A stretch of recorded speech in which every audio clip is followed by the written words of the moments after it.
Hey guys, what's up? This is Levitation, and on this video I'm going to be making a tutorial on how to do the levitation technique in Photoshop. For doing the picture, you will need a tripod, which is mandatory, so if you don't have a tripod then you'll have to look for a stand position, so to leave the camera so that it doesn't move.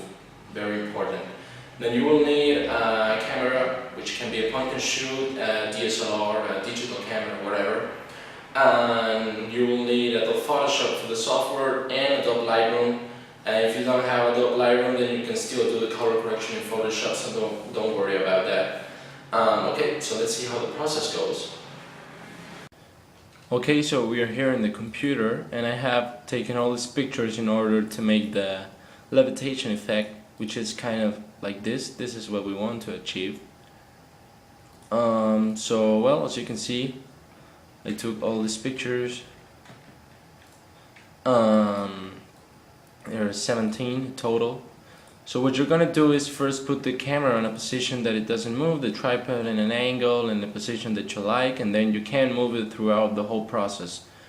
So the first thing you have to do is take a picture of the background here, and then the individual pictures of the floating objects. See, I'm lifting the papers here. And then we're going to erase this part so that it shows the same exact thing. We're going to erase the chair here. Remember not to move the camera in any circumstances. So we're going to open our background in Photoshop. Close this. Open. And then we're going to open the other pictures. I'm just going to open two of them to show you. So what we're gonna do is put this layer into our first comp. So hit Ctrl A to select the whole picture, Ctrl C to copy it or edit copy, and then we're gonna hit Ctrl W or this cross here to close the project. Then we're gonna paste it, Ctrl B, into our comp or edit paste. So we have there, we're gonna make the background a layer, so hit Alt and double click on the background so to convert it to a layer. We have layer 0 and layer 1. See? And what we're gonna do is come here and erase with the eraser tool the chair. Just as simple as that. So as we have our layer here on top, and on the bottom we have the background actually with nothing, when we are erasing this layer it's showing what is on the background. So erase everything. Remember to be cautious and patient when coming to the close parts.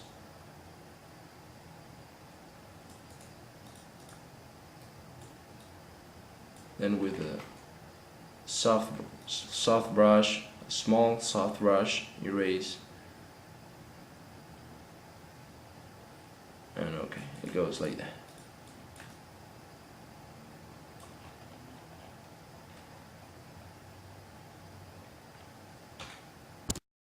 Alright, so here's actually the layer erased. I don't know why I disabled that. So we have our chair erased here. And now I'm gonna paste this document into the other. So do the same, Ctrl A, Ctrl C, Ctrl W, and Ctrl B. So here is paste. And what we're gonna do is erase the part of the image that we don't want. So erase all of this. So it's showing the layer beneath it.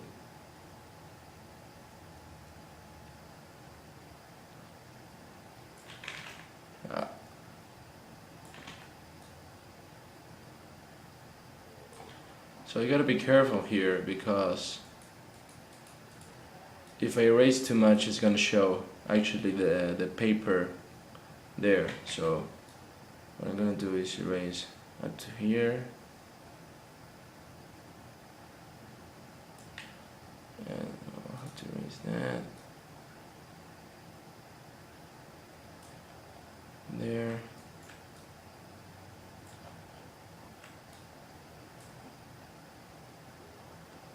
And well, this is the part of the image that we want to actually work on. So we have that, and as you can see, my shot is darker than this one, so we're gonna have problems blending it. So what we're gonna do is click on the layer, then go to image adjustments and levels, and in levels we're gonna in the output levels we're gonna drag the black left switch into the right, about there, and then we're gonna drag this one, the input level on the right, to the left, and so that's kinda what we want. It's more or less blended now, and the only thing we have to do now is use a soft brush here to make it a little bit, to make the transition a little bit nicer. So there you go. Actually here is showing the shadow, and we don't want that, so what we're gonna do is now erase it very carefully, and then we're gonna come, see there's a little bit of shadow there, we're gonna erase it all so that you can see. Then we're gonna come to, well, as you can see, we have this picture that's showing there, and we got this picture too. So from this picture we're gonna erase this part totally, like that, and we have this other one. And what we want to do is here, click on the layer, the clone stamp tool, hit on this part, and then we're gonna paint over there with the clone stamp tool, the S. Alt click on this part, and then paint over the other one to eliminate that shadow over there, and that's good. And what we're gonna do now is on this layer, layer 2, we're gonna erase the fingers and stuff. But when we erase the fingers, you can see that I am erasing the paper too, because I'm grabbing the paper with the fingers. So what I'm gonna do is actually erase this part straight here,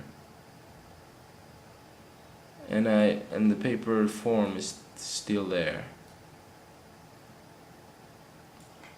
but we have the finger on it. So what we're gonna do is use the clone stamp tool again, alt click here on the paper, and then we're gonna paint over it to fix it.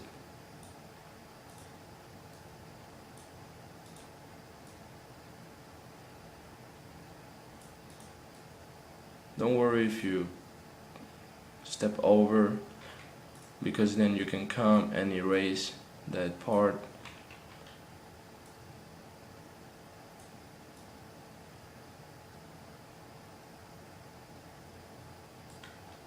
And well, that's it. It's fixed now. We don't have the fingers and we have our paper lifted. So every time you come to a situation like this, you gotta use the clone stamp tool, which is one of the best tools in Photoshop. So there we have it. And you gotta repeat the same exact process with the other layers, every other layer. So this is the picture finished in Photoshop. I have all my layers here, as you can see. Erase them. All the paper lifted, the X, and everything, the juice. So once you got what you want in Photoshop, what you're gonna do is actually save the picture first as a PSD in order to edit it later if you actually missed something, and then you're gonna save as a JPEG. I'm gonna call it Lightroom, and save it maximum quality, and then you're gonna close Photoshop. Right now we're gonna open Lightroom,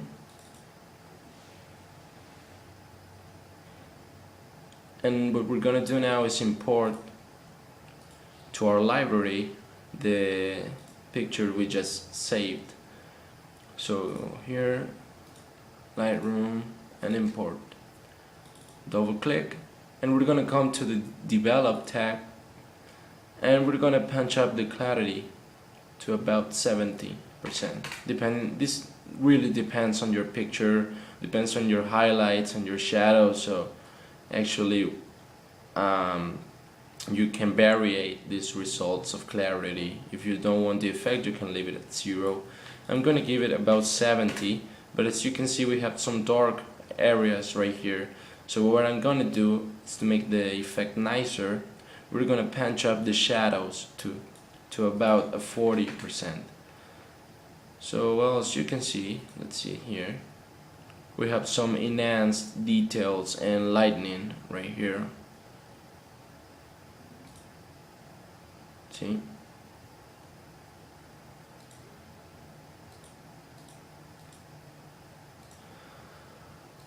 Okay, and also I'm gonna put the highlights in about 20 or something. And the only thing left I'm going to do is to add some split toning. That would be a gradient map in Photoshop. And to the highlights I'm going to add a warm look, and about yellow look there. And to the shadows I will add a blue look there. You can also add some vignetting if you want. Actually don't want to do right now, so I'm just gonna leave the picture like this. And well, that's everything. You got your levitation effect working and finished. So this is a pretty basic picture actually. I'm gonna upload some tutorials for more complicated pictures and manipulations in the future. Okay guys, so that was the levitation technique on Photoshop, a pretty easy tutorial actually. Well, the important thing here, the key here, is to be creative, try to innovate, because a lot of people try to do these pictures. I mean, there are hundreds of billions of pictures in the web of people floating, so if you come up with a great idea, maybe it will make some impact, it will be much better than the others. So try to think of something cool using the levitation technique, because execution is easy. So, well, you can check my other work on Behance or Facebook. I upload everything to Facebook. You can follow me there, or you can subscribe to this channel, and I will upload more tutorials about far more complicated things on Photoshop. You can check my Draws the Effect tutorial too. Well, we will see some blending techniques using masks and layers. Well, I hope you guys enjoy this, and well, see you guys next time. Take care.